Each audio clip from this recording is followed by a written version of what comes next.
এই হলো সেই ভয়ঙ্কর শাকচুন্নির বাড়ি, যেখানে শাকচুন্নি ও তার হাঁস থাকতো। এই হলো শাকচুন্নি। শাকচুন্নি একাই থাকতো এবং তার দুটি হাঁস ছিল, কিন্তু তার একটি শত্রু ছিল, অন্য জঙ্গলের একটা বাঘ।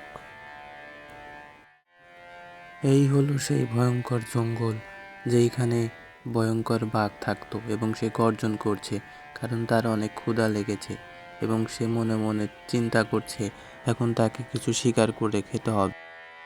এই কথা বলে সে শিকার করার উদ্দেশ্যে রওনা হলো এবং সে ধীরে ধীরে হাঁটা শুরু করলো এবং হাঁটতে হাঁটতে তার একটা বন্ধুর সাথে দেখা হয়ে যায়। তার বন্ধু ছিল জাদুর ঘোড়া, আকাশ দিয়ে উঠতে পারত এবং সে তাকে বলল, বন্ধু আমার তো অনেক ক্ষুধা লেগেছে, আমি কি করব, আমাকে একটা শিকারের খবর দাও। তখন জাদুর ঘোড়া তাকে বলল যে শাকচুন্নির 2টা হাঁস আছে, তুমি খেতে পারো। এই কথা বলে সে চলে যায় আকাশের দিকে এবং বাঘ অনেক খুশি হয়ে যায়।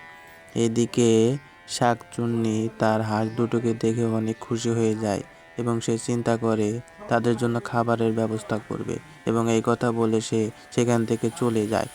এই সুযোগে বাঘ সেখানে চলে এসে এবং একটিকে ধপাস করে গিলে ফেলে এবং অন্যটি ভয়ে সেখান থেকে উড়ে চলে যায়, কিন্তু বাঘ সেখানেই অপেক্ষা করে। এই দেখে তার জাদুর ঘোড়া বন্ধু অনেক চিন্তিত হয়ে পড়ে এবং সে আকাশ থেকে উড়ে এসে তাকে বলে যে বন্ধু, তুমি তো খেয়েছো, এখন তুমি এখান থেকে চলে যাও, কারণ ভয়ঙ্কর শাকচুন্নি তোমাকে দেখলে গিলে খেয়ে ফেলবে।